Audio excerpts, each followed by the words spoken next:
Welcome, you guys. Thank you for tuning in and happy new year.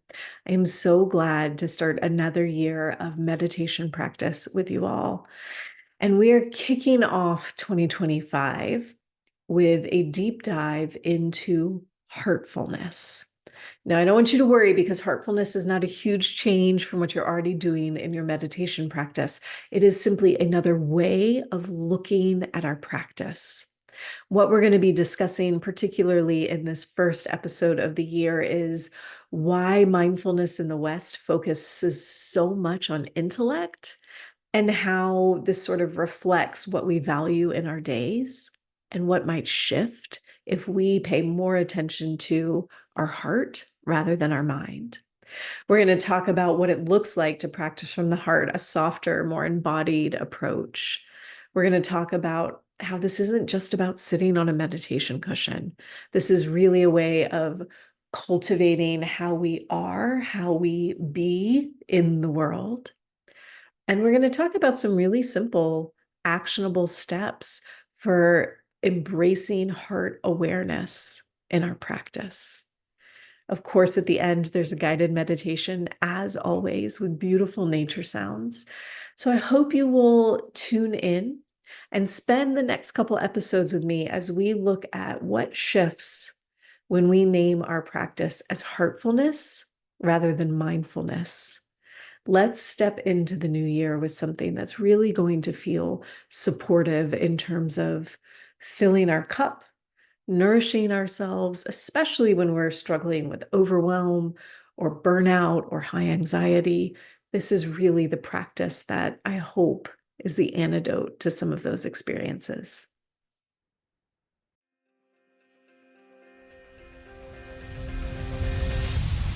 Welcome. You are listening to Our Mindful Nature, formerly titled The Mindful Minute. I'm your host, Meryl Arnett. This podcast explores the deep connection between land and self through nature-based meditations and meditative experiences that invite us back into belonging to each other, to our ancestors, to the earth, and to all beings that make up this universe. If you would like to access these meditation practices as standalone audio files, please subscribe to my newsletter at merylarnett.com. It's free, and you'll receive a new mini meditation each week, along with behind-the-scenes content and bonus material for each podcast episode. All right, grab a cup of tea, pop in your headphones, and find a comfy seat. Let's settle in for today's episode. Hello. Happy winter, happy cold, dark weather. Makes me so happy. I hope you are happy about it too. And I want to spend this month talking about something I have been thinking about a lot lately. And I'm really excited to spend some time exploring it with you guys. So, when meditation practice was originally sort of translated and brought to the West, it became mindfulness, right? That is the word that we use interchangeably, essentially, with meditation, along with basically every other activity we do in the day. Is like we can do this mindfully, we can be mindful, mindfulness. And what I find incredibly fascinating is that in many other countries, instead of translating to mindfulness, the word used actually translates to heartfulness. And from what I've read, in truth, the original words in Pali, the language that was originally used in these writings, heartfulness is the closer translation. And there is something so, what is the word when you're like being drawn in, right? There's something that just draws me into reflection when I think about what changes when I call my practice heartfulness versus mindfulness. And I'm guessing for you, just like me, it feels actually like a lot changes. right? And it's not super surprising that we picked mindfulness, is it? Like, we so prize intellect. We so associate identity with our thoughts, right? We all know "I think, therefore I am," right? That um, very famous quote has been lauded about for eons, essentially. And we associate everything that we know, we associate mastery or achievement or accomplishment with knowledge, with intellectual understanding, right? And yet, you hear in every meditation class you teach that you participate in that you can read all the books you want and it doesn't make you a meditator. You can sit in on every class I teach forever. And if you don't actually do the practice, does it really make a difference? Right? It's one thing to hear an idea, to think about it, to go, oh, that makes sense. And it is a totally different thing to experience that in our bodies. And we don't really prize our bodies. That's not something we tend to celebrate. We don't prize emotion. We don't generally prize softness or gentleness or tenderness. And when I think of the word heartfulness, all of those words come to mind. It immediately feels softer. And I felt like while we're in this winter season, a season where many of us are wearing sweaters or have blankets, and maybe if you're lucky, you have a fire burning somewhere near you, and it's probably dark out. So we're already like snuggling in, right? We already want to be a little softer. We want soup, not salad, right? We want the softer thing.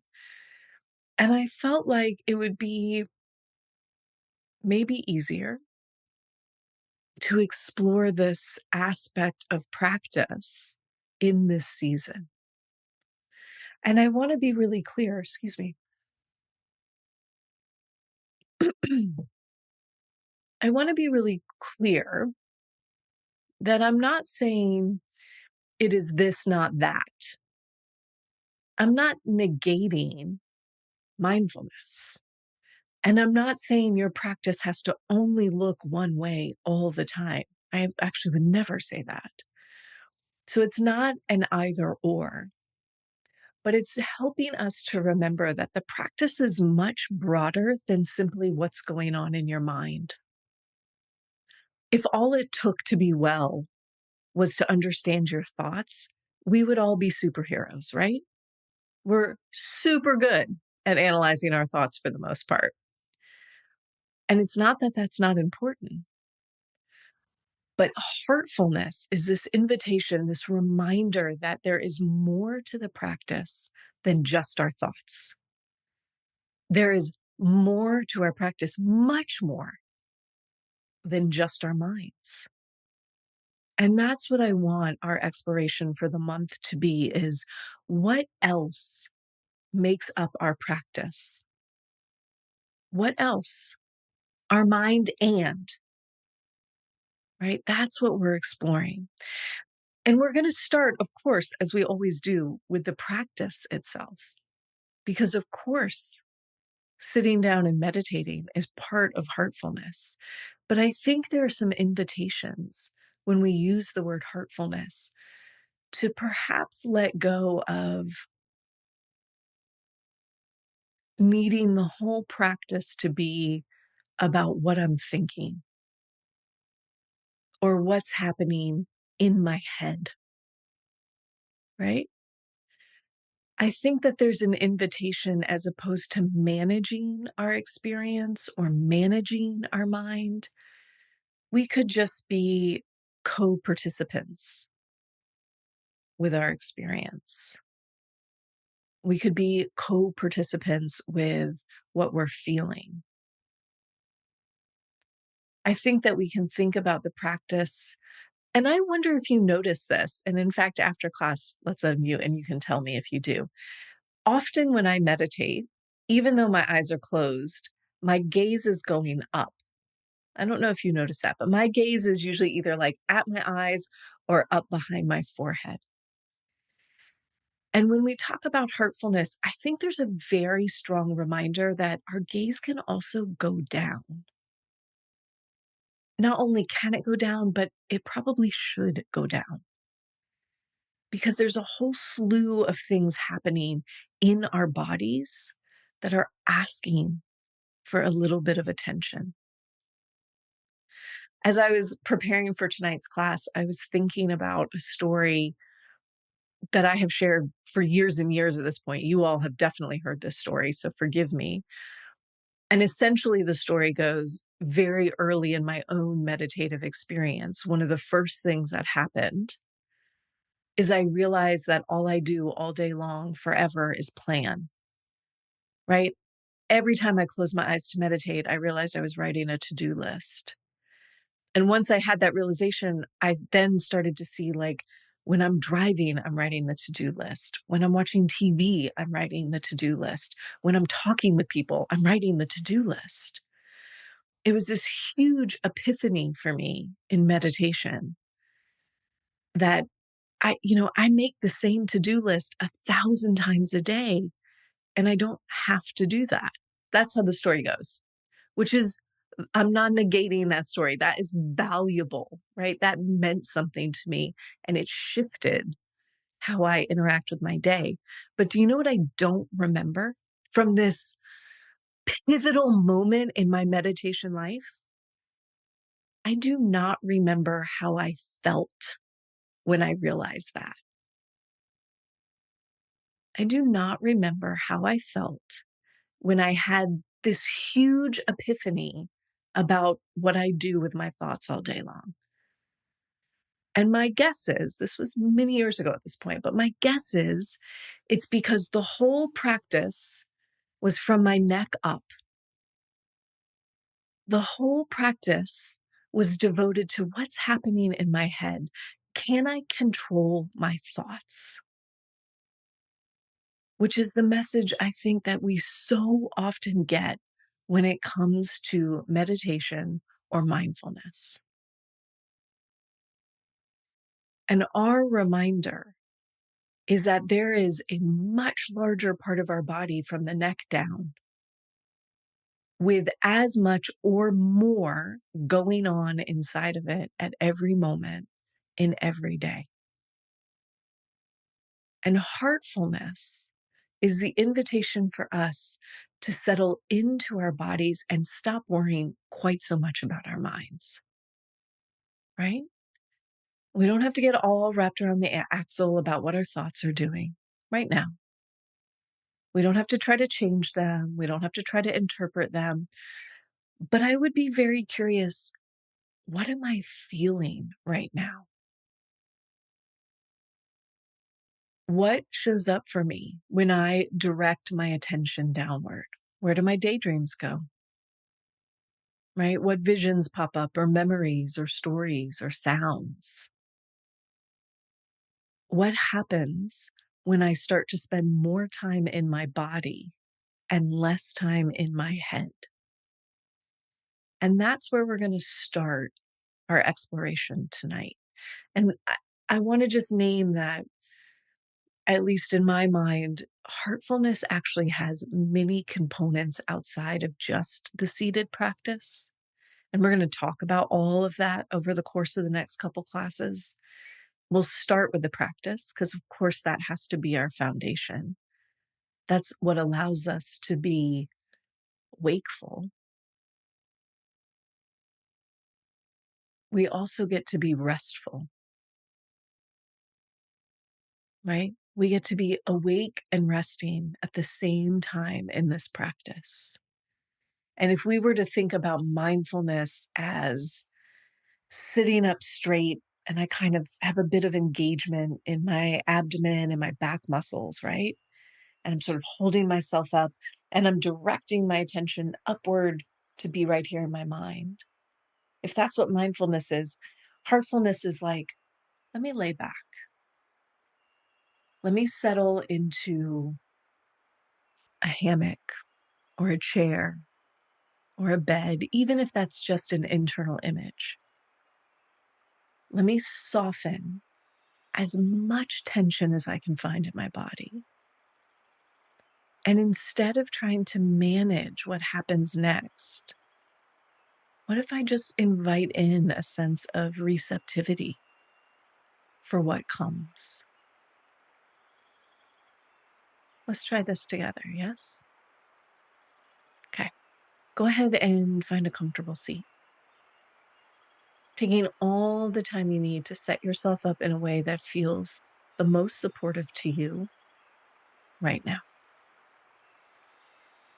I hope that you'll find something to support your back. And if you're cold, you'll take a minute to get a blanket. Maybe you'll let your arms rest. Maybe you'll close your eyes. And together as a group, let's take a deep breath in. Exhaling out a sigh.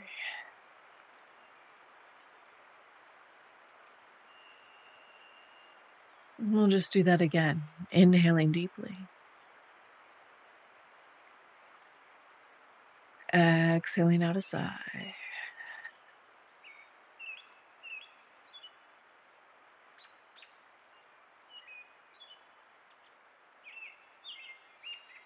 And allowing your breath just to flow.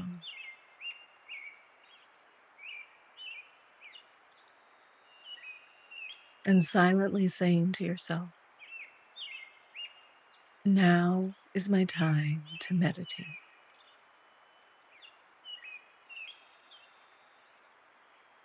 Now is my time to meditate.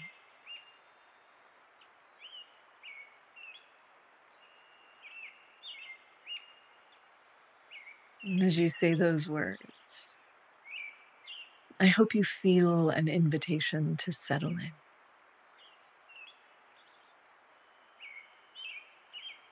To settle into your body.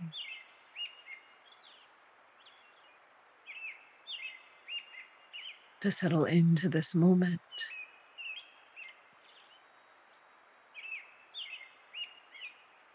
To settle into heart awareness.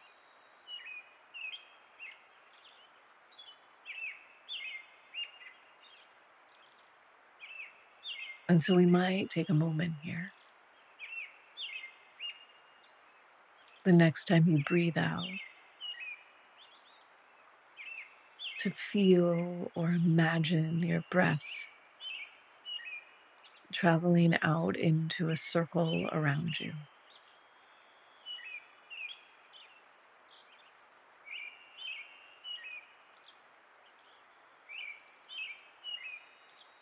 Drawing a circle around yourself.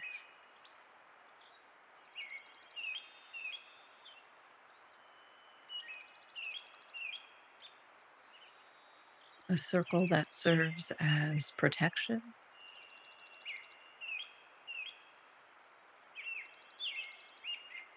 One that holds at bay the demands of the outside world.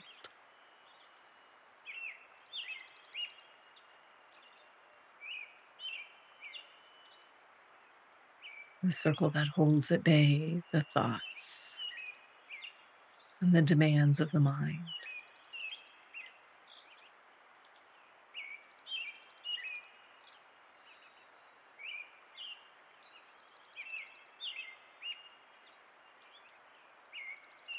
And as we breathe here tonight, these circles also serve as support.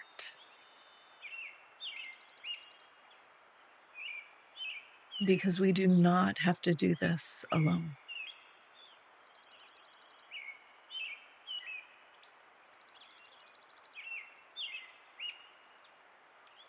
You can feel, ask for, imagine, or pray for support from ancestors, from spirit,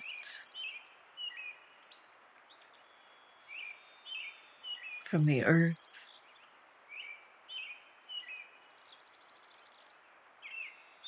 from the breath itself.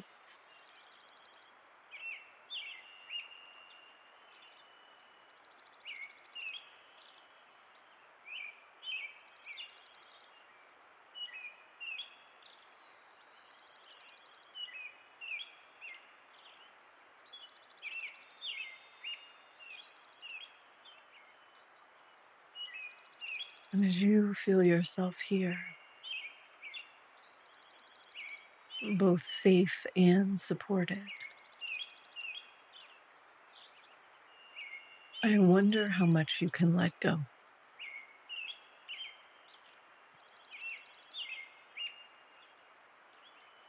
How much can you let go?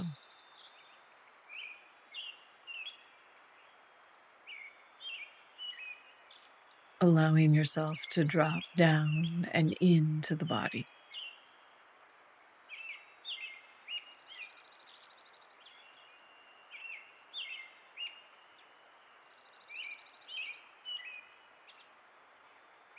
Imagining that breath by breath, you let go of every bit of tension in the body.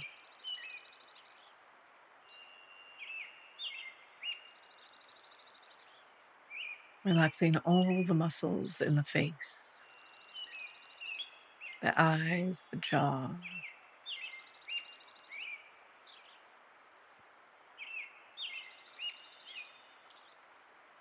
Imagine the muscles in the neck relaxing.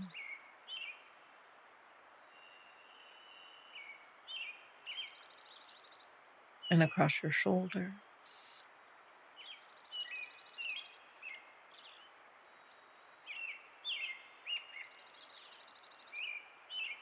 Maybe notice or enjoy that sense of heaviness in your arms or your palms.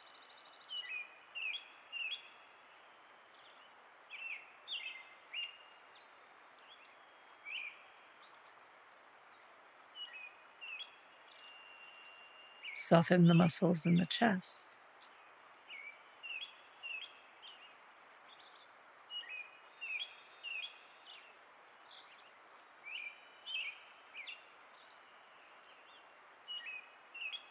Letting go through the belly and the back.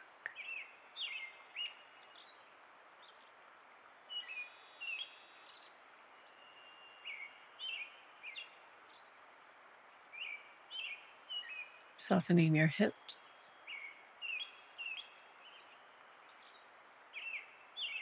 your thighs,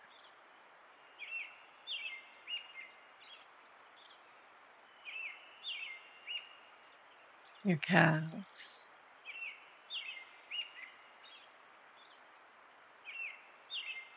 and your feet.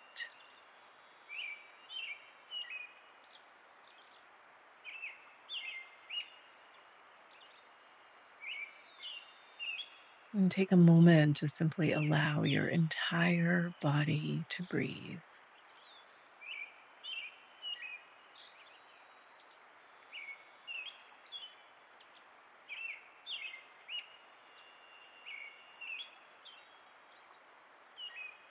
Feeling your body take its own breaths.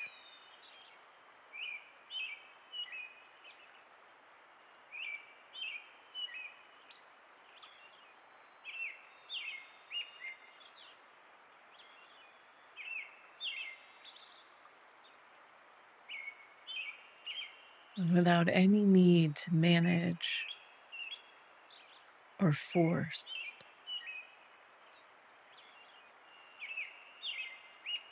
Let's invite our awareness to rest right in the center of the chest tonight.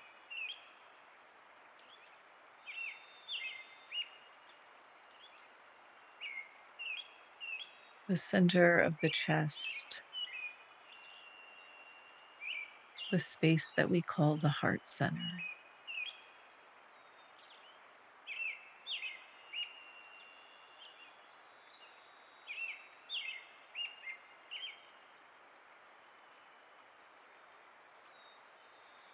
directing your gaze, your attention down into the heart.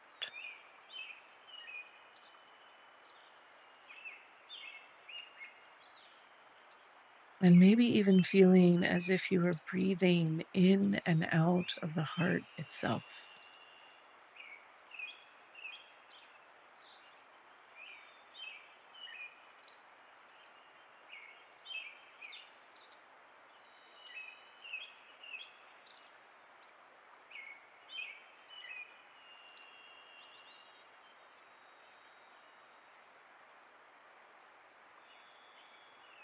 As we sit in this heart awareness,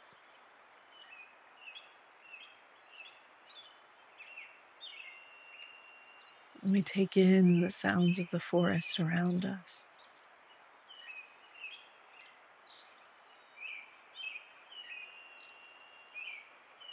And we trust that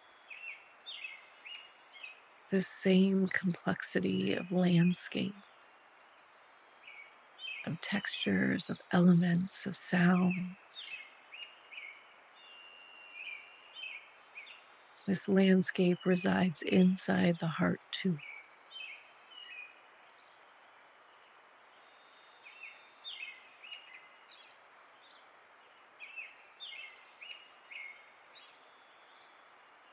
Perhaps you see, feel, or imagine the forest inside the heart.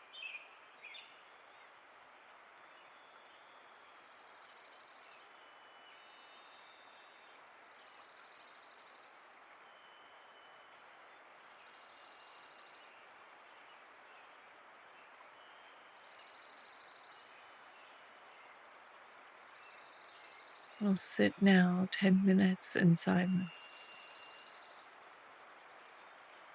breathing in and out of the heart, and receptive to whatever arises for you.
Feeling your breath,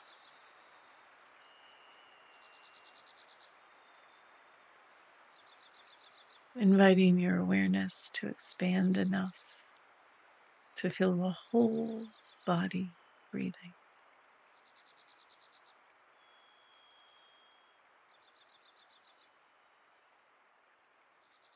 Very gradually wiggling fingers and toes.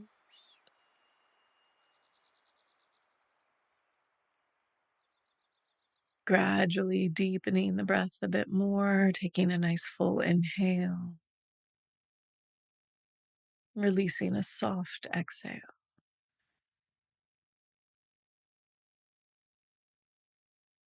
And staying as soft as you can in your body, you'll take all the time you need to release your practice.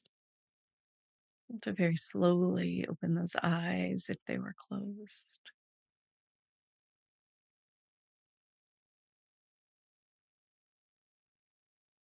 Thank you, friends.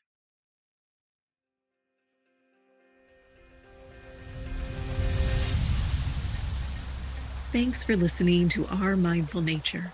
If you enjoyed today's episode, please consider sharing it with a friend or leaving me a review wherever you get your podcasts.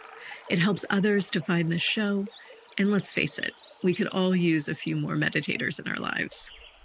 Our Mindful Nature is recorded on Muskogee land and produced with the support of Brianna Nielsen. Deep gratitude is offered to acoustic ecologists Gordon Hempton and Nick McMahon for the use of their nature field recordings in many of these episodes. To join my live classes, ask questions, or learn about my teacher trainings, please visit merylarnett.com. Thanks again for listening. I'll see you next week.